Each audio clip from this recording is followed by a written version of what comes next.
Bismillahirrahmanirrahim.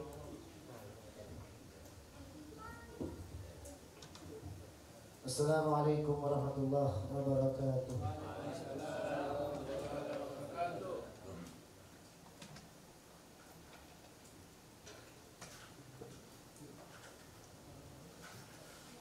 Alhamdulillahirabbil alamin. Hamdan yuwafi ni'amahu wa yukafi'u mazidah. Ya Rabbana lakal hamdu kama yanbaghi li jalali wajhika wa adimi sultanik. Allahumma salli wa sallim wa barik wa karrim wa majid wa adhim wa syarrif ala sayyidina wa nuri qulubina Muhammadin miftari babi rahmatillah adada ma fi ilmillah salatan wassalaman daimaini bidawami mulkillah wa ala alihi wa sahbihi wa mawalah wa la hawla wa la quwwata illa billah. Amma ba'du.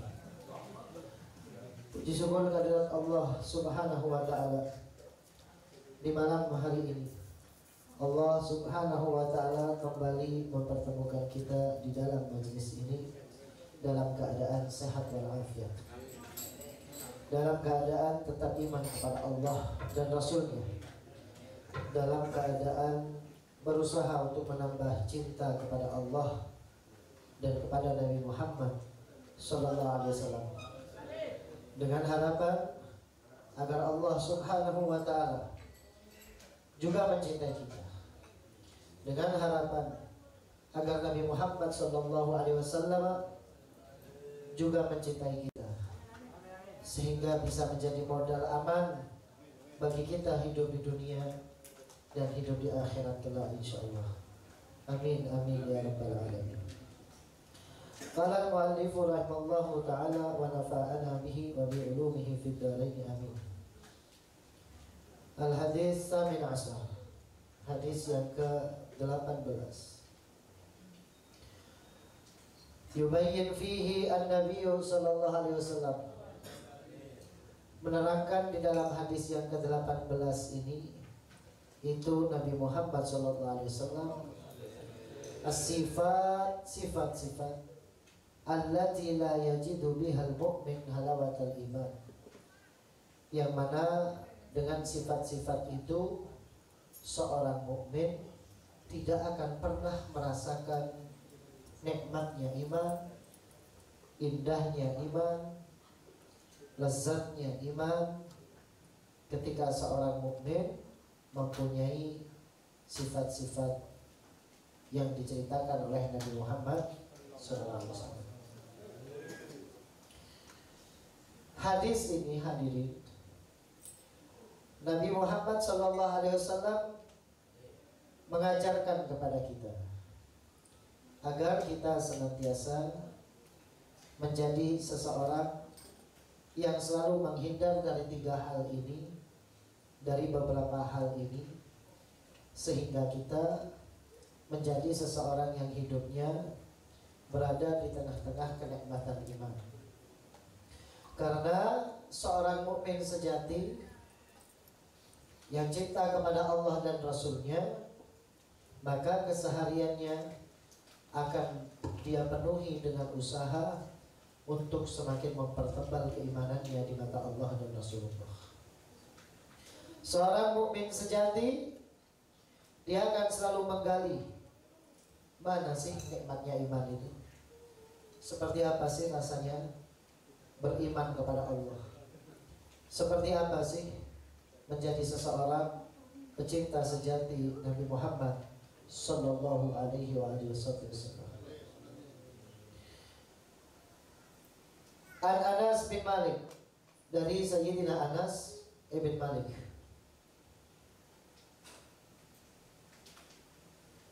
hadis ini dikeluarkan juga oleh Al-Imam Bukhari dan juga Al-Imam Muslim, menandakan bahwa hadis ini adalah hadis sahih. Akhrajahu Muslim wa akhrajahu Al-Bukhari di dalam rangkuman kitab bab iman. Dan juga dikeluarkan oleh Al-Imam At-Tirmidzi Juga dikeluarkan oleh Al-Imam An-Nasai dan juga dikeluarkan oleh Al-Imam Ibn Majah. Muhaddisun, mereka semua meriwayatkan hadis-hadis ini. Hadirin, apa bunyi hadisnya? Hadis Nabi sallallahu alaihi wasallam qol, dari Rasulullah sallallahu alaihi wasallam. Qal salasun, ada 3. Man kunna fihi wajada bihinna halawatal iman. 3 hal. Man kunna fihi, siapa orangnya yang berada pada 3 hal ini, wajada, maka menemukan itu orang, bihinna, dengan sebab 3 hal ini. Apa yang ditemukan? Halawatal iman, manisnya iman, nikmatnya iman, lezatnya iman.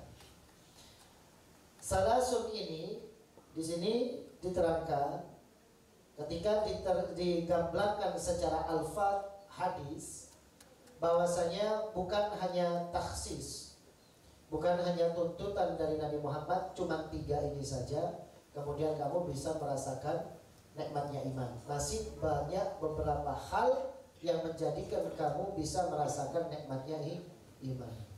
Dalam konteks hadis ini, Nabi Muhammad tidak cuma 3 ini saja yang menjadikan kamu merasakan nikmat iman.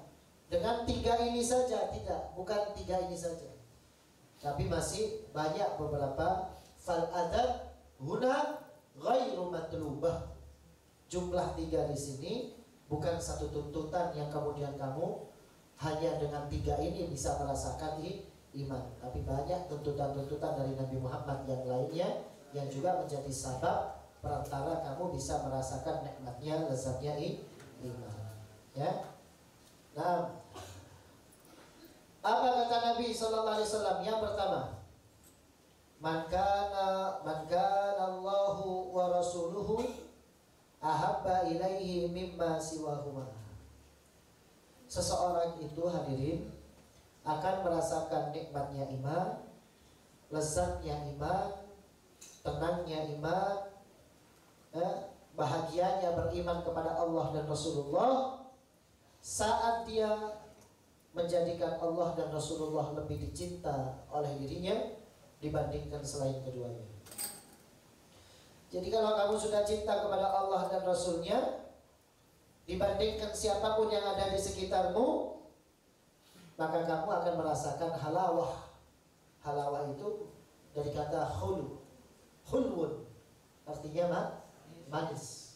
Manisnya iman, nikmatnya iman, senangnya iman. Oh, kalau sudah nikmat iman itu, hadirin, saya lihat tuh bagaimana sahabat radhiyallahu anhum majma'in. Sakit pun gak kerasa, sakit pun gak kerasa, capek apalagi. Sahabat itu radhiyallahu taala anhum majma'in, ya, bagaimana dikatakan bahwasanya mereka kalau sudah tertimpa panah satu anggota tubuhnya, maka cukup saat operasi, saat amaliyatul tabib, dicabut anak panahnya, di tengah-tengah sedang berduaan dengan Allah Ta'ala, sedang sholat, tunggu.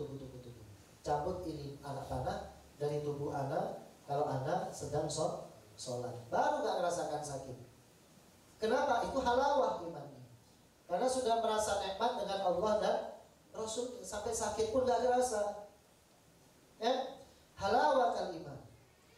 Lihat bagaimana sahabat Abu Bakar sampai tinggalkan makannya cuma karena sedang berada di puncak-puncaknya nikmat iman kepada Nabi Muhammad. Sampai perut laparnya pun tidak terasa. Kenapa? Karena sedang bernikmat berduaan dengan Nabi Muhammad SAW. Sedang berada di puncak-puncaknya nikmat keimanan kepada Nabi Muhammad SAW. Nah, kamu gak bakal bisa jadi orang yang bisa sampai merasakan halawatul iman kalau kamu masih menomorduakan Allah dan Rasulullah. Kamu masih lebih cinta istri anak, oh gak bisa. Kamu masih lebih cinta kepada duniamu, gak bisa. Kamu masih lebih cinta kepada kebahagiaan dirimu sendiri, oh gak bisa.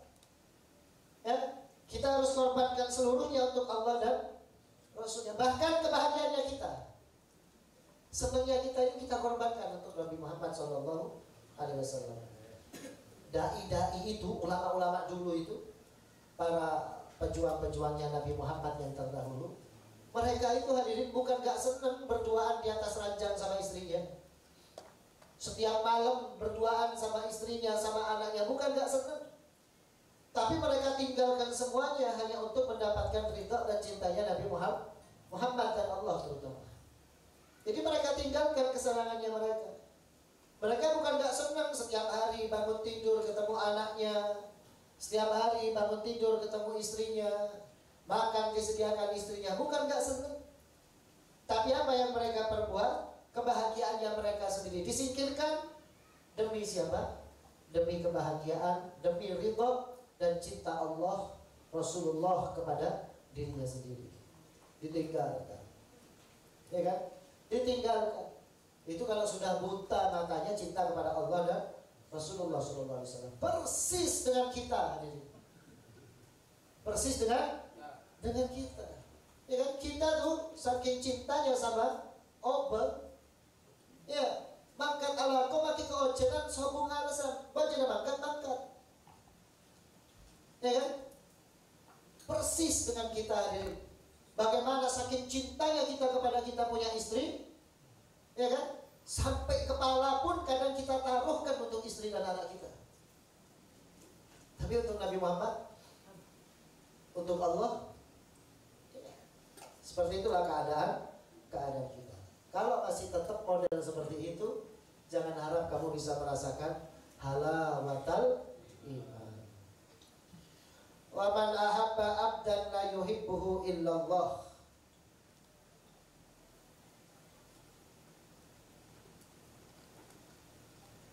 Illa lillah.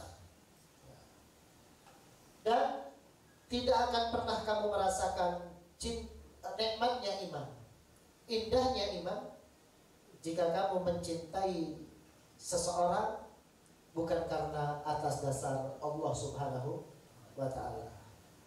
Ya, la yuhibbuhu illa lillah. Wa man ahabba abdan la yuhibbuhu illa lillah. Wa man yakrahu ayyauda fil kufri. Dan kamu gak bakal pernah merasakan nikmatnya iman jika kamu masih tidak takut daripada kekufuran. Gak takut daripada kufur. Kadar gak takutnya, sekiranya kamu misalkan dilemparkan ke api, kemudian kamu lari.